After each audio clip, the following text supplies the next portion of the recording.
Bismillahirrahmanirrahim. Assalamualaikum warahmatullahi wabarakatuh. Alhamdulillahi wa kafa. Wassalatu wassalamu ala nabiyil mustafa wa ala alihi wa sahbihi wa man ihtada bihudah wa ba'd. Allahumma ij'al jam'ana hadza jam'an marhuma wa tafarraqna min ba'dihi tafarruqan ma'suma wa nas'aluka Allahumma fahman nabiyyin wa hifdzal mursalin wa ilhaman malaikatil muqarrabin bi rahmatika ya arhamar rahimin. Ma'asyiral muslimin, hafizakumullah. Kita masih membahas tentang zuhud. Banyaknya hadis-hadis tentang zuhud menunjukkan tentang pentingnya bab ini. Karena Rasulullah ketika banyak berbicara tentang hal ini, karena memang kunci kebaikan di dunia manakala seseorang tidak diperbudak oleh dunia. Dan hancurnya dunia ini dan tata kehidupan seperti yang kita saksikan sekarang karena orang diperbudak oleh dunia. Sampai pada hadis ke 11 467. Wa anhu, dan dari Abu Hurairah radhiyallahu anhu, qala Rasulullah sallallahu alaihi wasallam, unzuru ila man huwa asfala minkum. Unzuru, saksikan, perhatikan, ila man huwa, kepada orang yang dia itu asfala minkum, lebih rendah dari kalian. Wala tanzuru, dan janganlah kalian melihat ila man huwa fawqakum, kepada orang yang di atas kalian. Fahuwa ajdar, maka hal itu lebih pantas. Allah tazdaru, bahwa kalian tidak meremehkan nikmat Allah alaikum, atas kalian. Muttafaqun alaih, wa hadza lafzun li muslimin.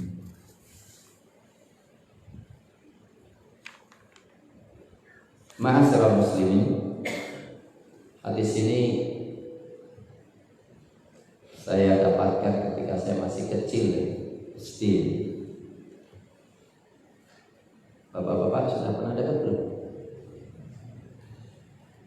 Waktu SD, MI dulu tahun 70 berapa ya, 74, 75, kita dapatkan hadis ini. Hadis ini memerintahkan kita dalam masalah duniawi, dalam masalah materi. Jangan sampai kita melihat orang yang di atas kita, orang yang lebih punya banyak kesempatan materi, gak gaduh, dan pasti hasilnya kita ngelongsor. Semua dalam masalah dunia ada yang lebih kaya. Sehingga orang yang paling kaya, ketika mendapatkan orang yang lebih kaya, dia seakan-akan dia nggak punya apa-apa. Dari situ, unduru ila man huwa asfala minkum. Dalam masalah dunia pasti, dalam masalah makan, dalam masalah minum, dalam masalah aset, jangan sampai sekali-kali kita melihat orang yang di atas kita. Ini mungkin barangkali sebagai landasan sesama pegawai jangan saling melirik. Jadi nggak usah melirik. Kalau melirik pasti nanti jadi konflik ini. Ya, kenapa itu dapat segitu? Karena kalau kita melihat orang di atas kita, maka kemudian terjadi iri, protes sama Allah, tidak mensyukuri nikmat Allah Subhanahu wa taala. Wala tanzuru ila man huwa fawqakum. Jadi kalau masalah ujian, ada yang lebih berat daripada kita. Masalah kekurangan, ada yang lebih kurang dari kita. Maka kemudian hal itu menyebabkan kita mensyukuri nikmat Allah Subhanahu wa taala yang Allah Subhanahu wa taala berikan kepada kita. Inilah memandang, melihat, itu ternyata ada kaitan dengan ibadah. Sesuatu yang pandangan kita tahu malah bikin masalah, lebih baik gak usah tahu. Asetnya orang berapa, gak usah. Gak ada manfaatnya, jangan tanya. Nah ini hadis sahih riwayat Imam Muslim, Bukhari dan Muslim. Berikutnya dari Abu Hurairah pula, an Rasulillah sallallahu alaihi wasallam qala ta'isa abdud dinar. Celakalah hamba dinar, hamba emas. Wad dirham, perak, uang dirham. Wal qatifah, qatifah ini pakaian. Wal khamisah, ya aksesoris.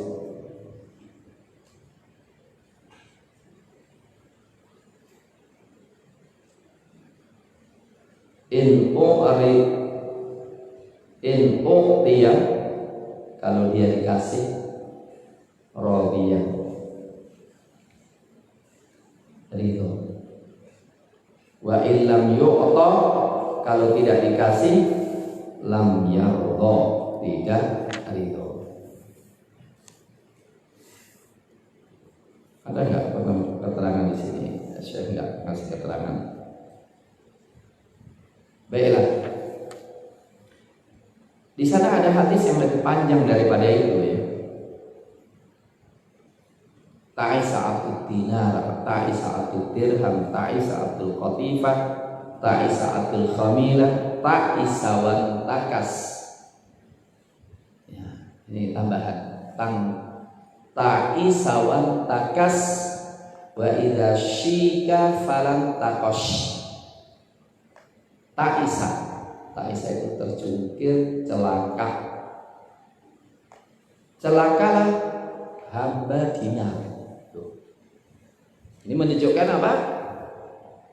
Ada orang menghamba kepada dinar, menghamba kepada duit. Posisi duit lebih besar daripada dia. Dia nyembah-nyembah, memperturutkan semua untuk duit. Hamba duit, hamba emas, hamba perak, dirham, dinar, khamisah, qatifah, ya. Banyak pakaian, furniture, semacam itulah, aksesoris. Dalam tambahan yang lainnya, ta'isa wan takas, ta'is celaka, wan takas dan tersungkur. Wa idza syika, dan ketika mendapatkan apa? Kena duri, falan takos, dia nggak bisa nyambut. Maksudnya di sini celaka, menderita, hamba materi. Para tujuannya hanya cari duit, celaka mereka. Yakinlah mereka celaka, mereka nggak akan bahagia. Para penyembah harta tidak akan bahagia selamanya. Tak bisa. Nabi malah mendoakan ta'is wan takas, celaka dan tersungkur-sungkur dia. Dan ketika orang itu mendapatkan musibah, mendapatkan masalah, tidak mendapatkan jalan keluar dan cepat terpuruk, putus asa, bunuh diri. Maka wa idza syika, kalau kena duri, farantakas, dia nggak bisa melepaskan dirinya, nggak bisa melepas dirinya. Ngeri banget orang itu.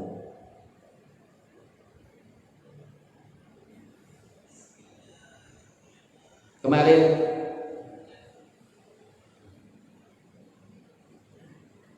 pengacara kondang, siapa namanya itu? Yang dari Batak, siapa?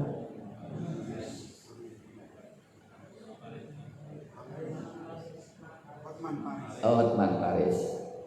Namanya unik ya, Hotman dari Paris. Dia kekayaannya sudah mencapai 4, triliun. Ya 2, itu ya udah gede. Tapi dia ngomong, aku nggak mendapatkan arti hidup. Jujur tidak mendapatkan makna hidup. Ya, karena apa? Kalau orang mencari dunia, pasti nggak ada puasnya. Lau kana libni Adam wadin min dahabin latamanna tsani.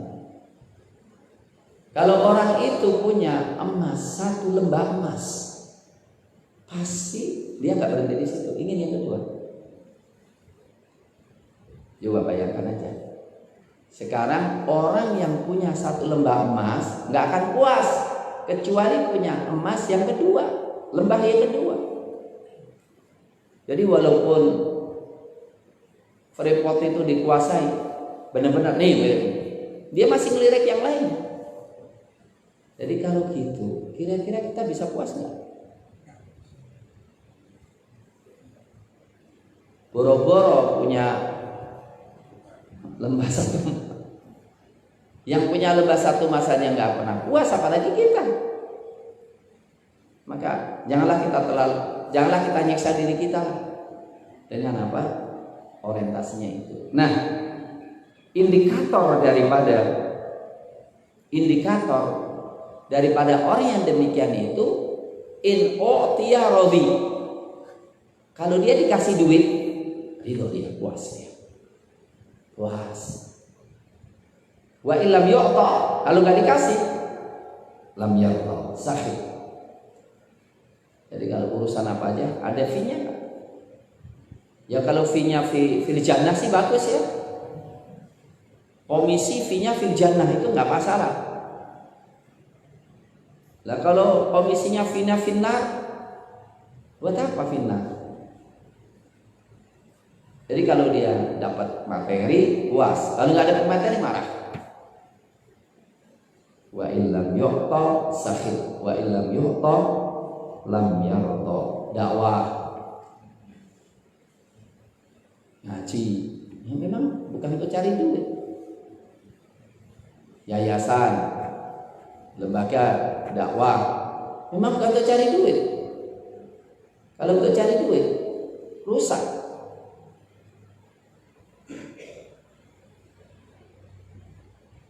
Nah, dalam kelanjutannya, tuba li abdin,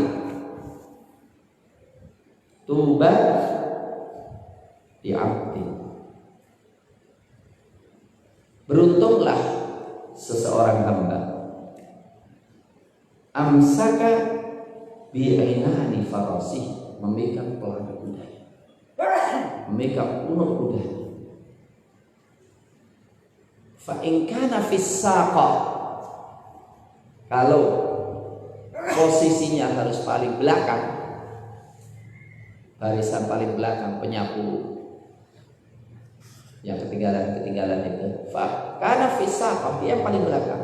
Wa in kana fil hirasah, kalau dia diposisikan di tempat penjaga baik jadi satpam, kana fil hirasah. Ada orang yang nggak peduli posisinya apa, paling depan, paling satpam itu pahalanya sama dengan guru yang ngajar di kelas ketika ikhlas, karena dia punya peran yang sama. Maka nggak perlu dia harus tampil, yang penting apa? Perannya dijalankan, derajatnya sama. Ikhlas ini rubba arbal ash'af lau aqsama 'ala Allahi la abarrahu. Berapa banyak orang yang kusut, orang yang berdebu mukanya, kalau bersumpah atas nama Allah, Allah realisasikan sumpah itu. Dan yang pertama itu apa? Gambaran orang yang gak ikhlas. Yang kedua gambaran orang yang ikhlas, yang tidak pernah mereken apresiasi, gak pernah mereken kritik, gak pernah mereken celaan, posisi, enggak. Yang penting aku menjalankan tugas secara baik. Orang semacam itu menjadi kunci kemenangan dan kemuliaan umat Islam. Wa anhu, dan dari Abu Hurairah radhiyallahu anhu qala laqad ra'aitu sab'ina min ahli suffah. Laqad ra'aitu, sungguh aku telah melihat sab'ina min ahli suffah, 70 ahli suffah. Ma minhum rajulun, tidak ada di antara mereka seseorang alaihi rida, dia punya baju, imma izar, ya, kadang kala izar sarung, wa imma kisah. Kisah itu apa ya? Pokoknya kain untuk nutup badan gitu. Kalau lidah tadi apa? Selendang ya. Biasanya lidah diartikan apa? Selendang. Artinya tidak ada baju yang baru, pakaian tambahan. Jadi yang dipakai cuma apa? Sarung atau atasan yang agak panjang ke bawah. Faqad rabatu fi a'naqihim. Qad rabatu, mereka telah mengikat fi a'naqihim, di leher mereka. Faminha, sebagiannya ma yablughu nisfas saqain, sampai separuh apa tis. Wa minha ma yablughul ka'bain, ada yang sampai 2 mata kaki. Fayajma'u biyadihi, dia kumpulkan, dia genggam dengan tangannya, karahiyatan, karena takut, anturo, kelihatan auratuhu, auratnya. Subhanallah.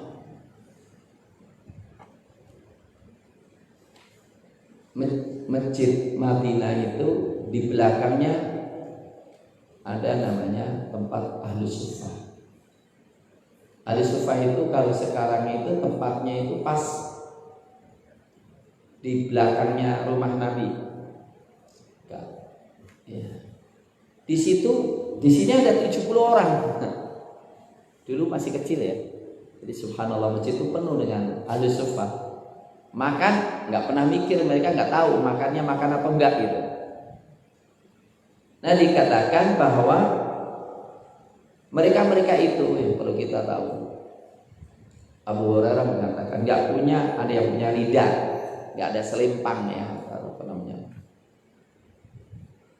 Kalau kita makannya kayak serban dikasih.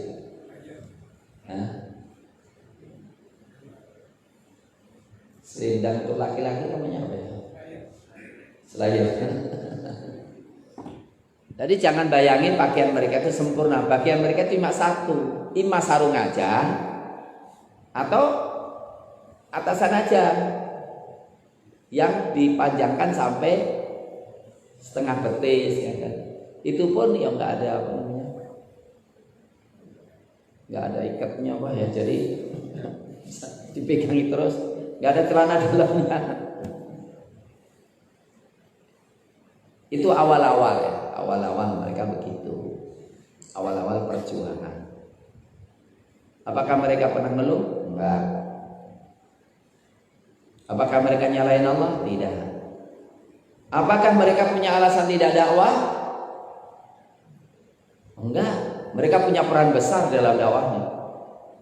Abu Hurairah, yang kita kaji ini ilmu Abu Hurairah. Ya, Abdullah bin Mas'ud, ilmunya fikih yang diterapkan oleh khulafa Bani Abbasiyah, ilmunya Abdullah bin Mas'ud radhiyallahu taala. Ini menceritakan begitulah kondisi awal-awal perjuangan.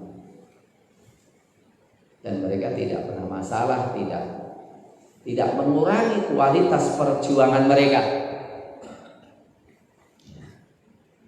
Sehingga saya kira semua yang di sini, kualitas makannya, kualitas pakaiannya, kualitas rumahnya yang ada di sini pasti lebih baik daripada ahli sufa secara materi. Benar nggak? Ada yang ngomong, "Mbak, Ustaz, aku lebih jelek." Ada? Ada? Nggak ada kan? Nggak ada. Maka perlu kita syukuri. Perlu kita syukuri. Dan kemudian perlu ya nyela diri kita. Dan terus apa yang telah kita berikan kepada Islam? Hah? Apa yang telah kita berikan kepada Islam? Perjuangan Islam. Masya Allah, hari ini kita terkagum-kagum ya. Masjid Hagia Sophia dijadikan apa? Masjid Hagia Sophia. Istilahnya apa? Museum. Museum Hagia Sophia dijadikan masjid. Luar biasa. Saya dikirimi dokumen asli. Jadi ketika Istanbul, Konstantinopel itu ditaklukkan oleh Muhammad Fatih, gereja itu dibeli dengan uang pribadinya Muhammad Fatih. Ada. Jadi mereka itu menemukan ternyata Muhammad Fatih itu telah membeli dengan uang pribadi. Kemudian setelah itu diwakafkan atas nama Muhammad Fatih, Sultan Muhammad Fatih. Jadi sudah dijadikan masjid dulu oleh pemerintah Turki, dijadikan museum kayak gereja masih ada. Nah ini tanggal 10 Juli. 10 Juli itu apa? Hari diumumkan dekret presiden 29. Munculnya 5 tapi diumumkan 10. Jadi kalau ingat 10 Juli itu kembalinya Hagia Sophia menjadi masjid wakaf besar umat Islam. Wah, mereka teriak-teriak, Yunani teriak-teriak, nggak peduli ini negara kami. Mudah-mudahan Allah Subhanahu wa taala menguatkan saudara kita yang kita cintai, Portugal. Ya. Wa anhu, dan dari Abu Hurairah, qala Rasulullah sallallahu alaihi wasallam, ad-dunya,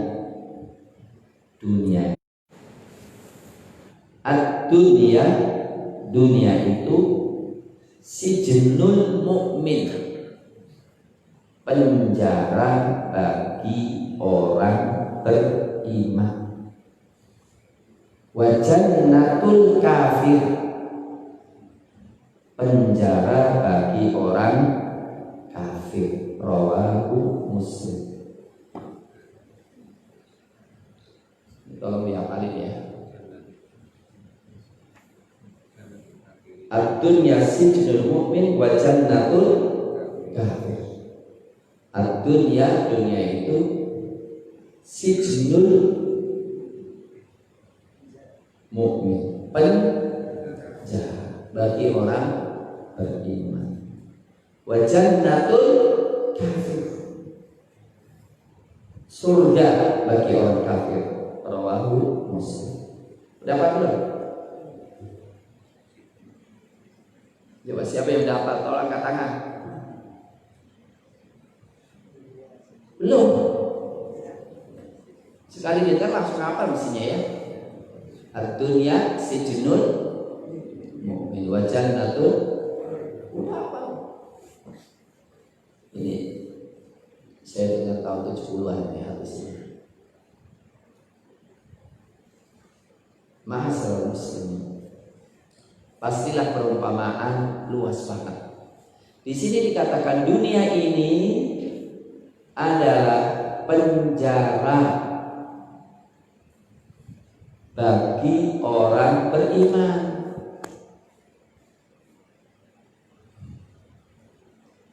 Pertanyaan, orang di penjara itu ingin lama atau ingin cepat keluar? Saya tanya, penjara itu ingin cepat keluar atau ingin lama-lama? Ada yang takut mati sehingga nggak berani jawab. Cepat keluar atau lama-lama? Benar. Berarti sampean ingin cepat mati? Hah?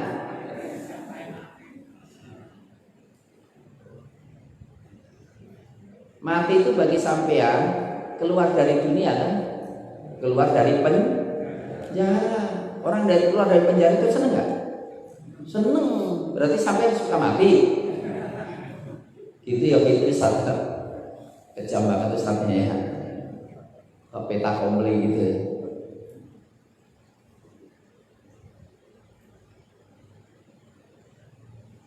Hadis ini juga memberikan isyarat bagaimana mati itu jadi nikmat bagi kita. Saya tahu mati, walaupun dah sepuh, saya kira masih takut mati juga. Mana yang sepuh, mana ya? Jadinya takut mati nggak? Enggak, sudah enggak ya? Sudah orang khusus ini. Alhamdulillah. Bagaimana mati itu ringan? Mati itu ringan manakala kita merasakan kita keluar dari penjara. Bagaimana dunia ini supaya kelihatannya penjara? Ketika dibandingkan dengan akhirat. Ketika dibandingkan dengan akhirat, memang dunia itu penjara. Karena kalau orang tahu akhirat dan akhirat bagi dia lebih baik, sangat gak betah dunia ini. Dongkol. Dia, ya Allah. KPU sudah mengumumkan kalau pemilu kemarin itu batal. Jadi pengumuman presiden terpilih waktu itu batal demi hukum tanpa dasar sama sekali itu. Kan mestinya pihak yang merasa dikalahkan kan seneng ya. Lah kok pihak yang kalah, itu nggak benar, itu cuma salah informasi saja. Loh, lah kok sudah sampai segitu mana? Gimana coba mau berjuang gimana caranya? Makanya lu melihat itu tuh kesel aja gitu. Ingin cepat istirahat dari dunia ini saja. Iya.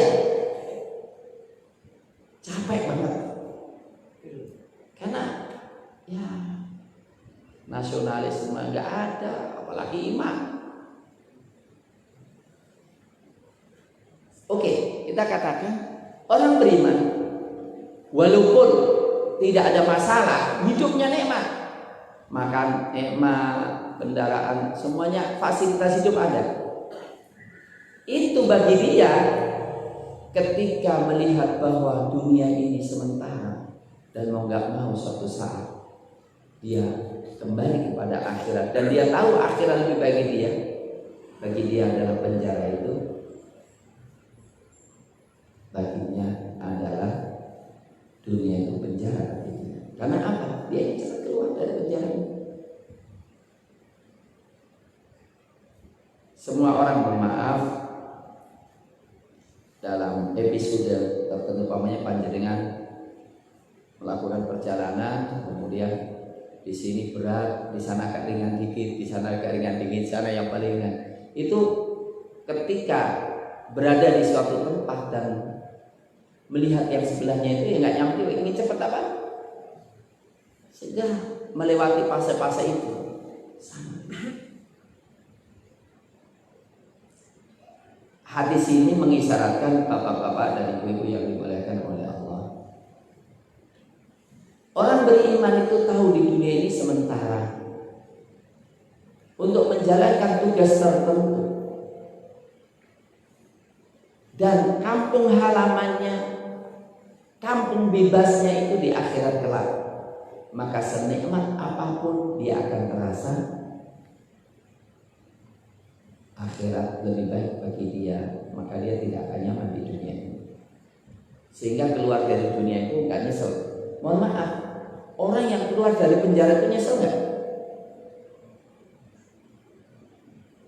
Kalau benar-benar penjara dia nggak nyesel, seneng. Maka kalau orang beriman itu keluar dari penjara nggak pernah nyeselin, nggak pernah merasa kehilangan apapun dari dunia ini. Dan berbeda dengan orang kafir. Orang kafir itu senikmat-nikmat di dunia, ketika dibandingkan dengan akhirat, baru mati aja udah itu repot itu nanti. Siksaan demi siksaan yang tanpa batas. Maka walaupun sengsaranya apa di dunia ini bagi orang kafir, tetap surga bagi dia. Jadi orang kafir itu walaupun dia sangat apa? Sengsara banget, tetap apa? Surga. Karena kalau keluar dari dunia langsung mendapatkan siksaan. Penafsiran hadis ini, ma'asyiral muslimin hafizakumullah, yang paling bagus adalah yang disampaikan oleh ulama berkaitan dengan pembicaraan antara Ibnu Hajar al-Asqalani dengan orang Yahudi.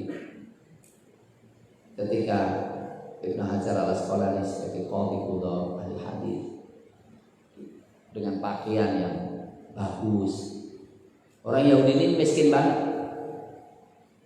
Orang Yahudi ini miskin banget.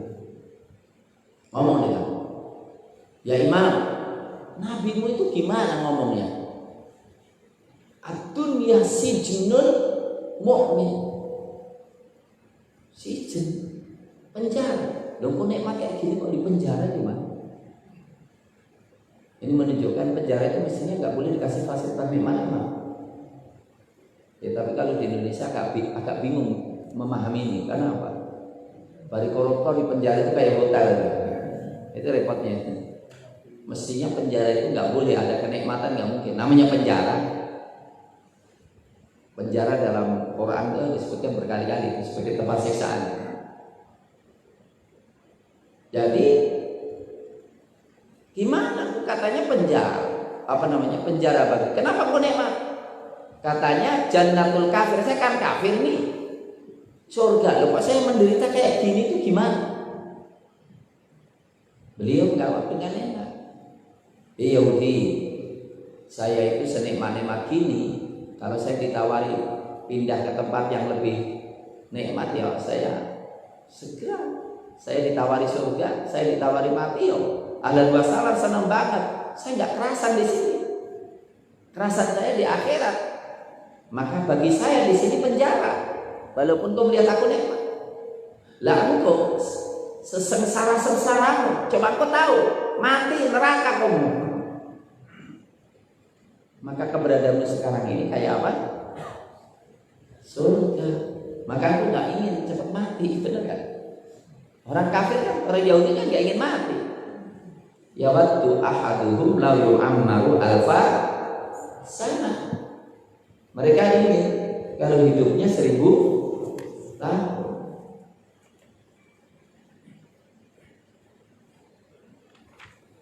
Ma'asyiral muslimin, dari sini kita harapkan, ya, kita harapkan apa? Boleh kita menikmati dunia, boleh nggak? Tapi jangan dimasukkan ke dalam hati. Nikmati boleh, ya, ada mobil nikmati, ada istri dinikmati, nggak ada masalah. Tapi jangan dimasukkan ke dalam hati, sehingga apa? Bahagia dan celaka kita, mengsara kita karena dunia. Karena ini semuanya adalah titipan sementara, hanya sekedar bekal untuk menuju aman abadi akhirat kelak. Baiklah, kita lanjutkan. Dari situlah hadis berikutnya sebagai konsekuensi ketika memahami yang pertama. Wa an Abdullah bin Umar radhiyallahu anhu maqala, dari Abdullah bin Umar radhiyallahu anhuma qala akhadha Rasulullah sallallahu alaihi wasallam bimanqib. Rasulullah sallallahu alaihi wasallam memegang pundakku, mangkibi, memegang akhadha, memegang Rasulullah mangkibi, pundakku. Faqala kun fid dunya, jadilah engkau di dunia ka'annaka gharib, seperti orang asing.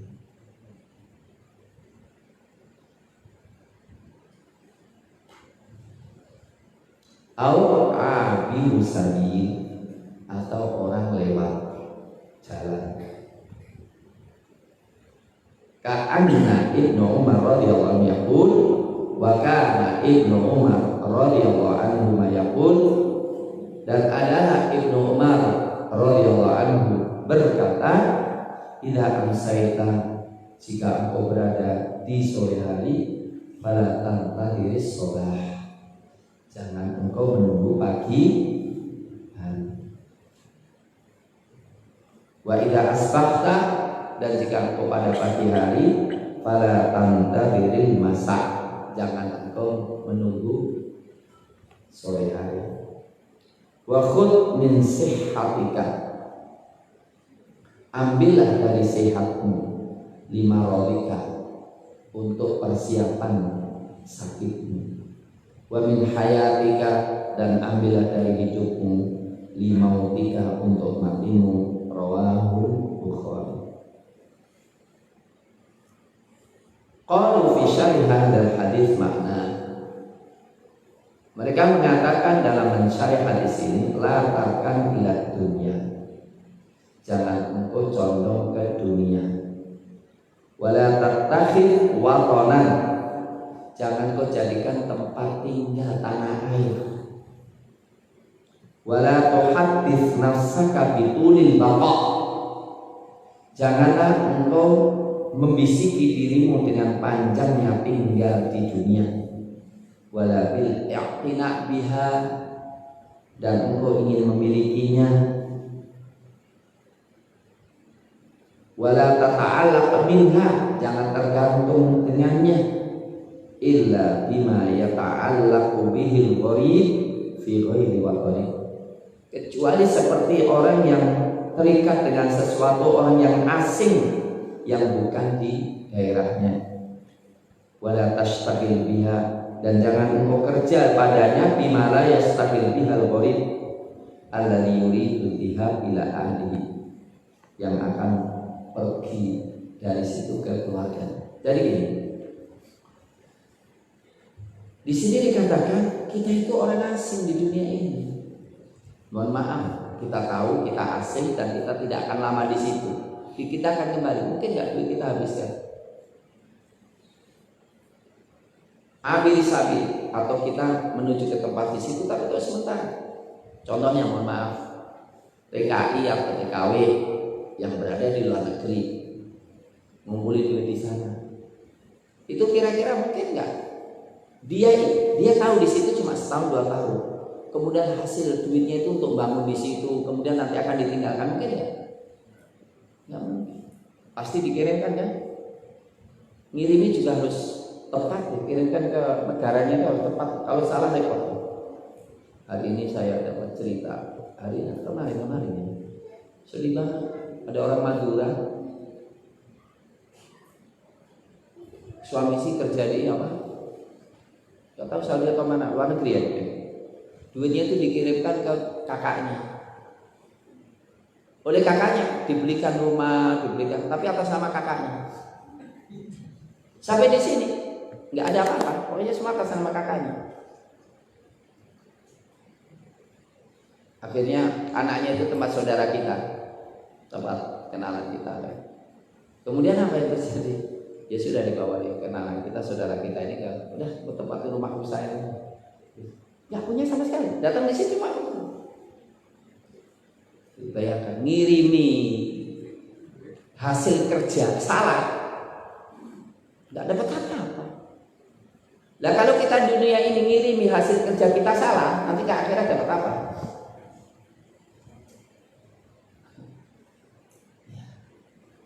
Sekarang kita pergi ke Jakarta, kemudian lewat capek, kita ingin istirahat di satu hotel, kemudian kita kesengsem banget dengan hotel itu, kesengsem, kemudian kita belanjakan semua duit kita untuk di kamar hotel itu, untuk taman hotel. Setelah itu kita tinggalkan, bodoh nggak?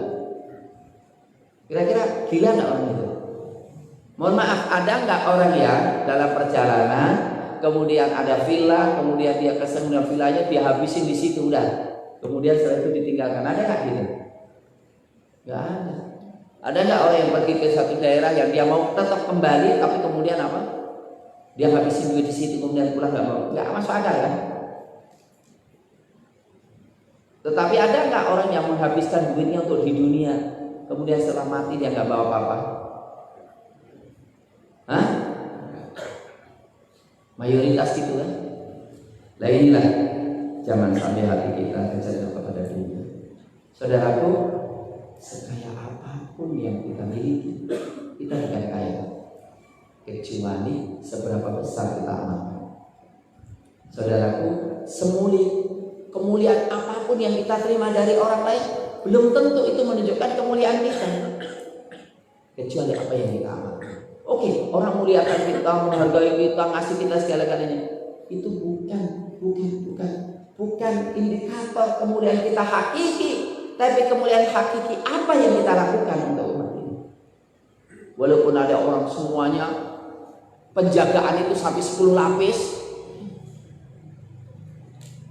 semuanya dilayani, belum tentu dia mulia, kecuali dia melakukan hal-hal yang menyebabkan nanti dia dimuliakan di akhirat Allah. Dan tidak, saya kira kita cukupkan sekian dulu. Mudah-mudahan apa yang kita kaji bermanfaat bagi kita semuanya. Aku qouli hadza wa astaghfirullah li wa lakum wa lisa'iril muslimin innahu ghafurur rahim. Assalamualaikum warahmatullahi wabarakatuh.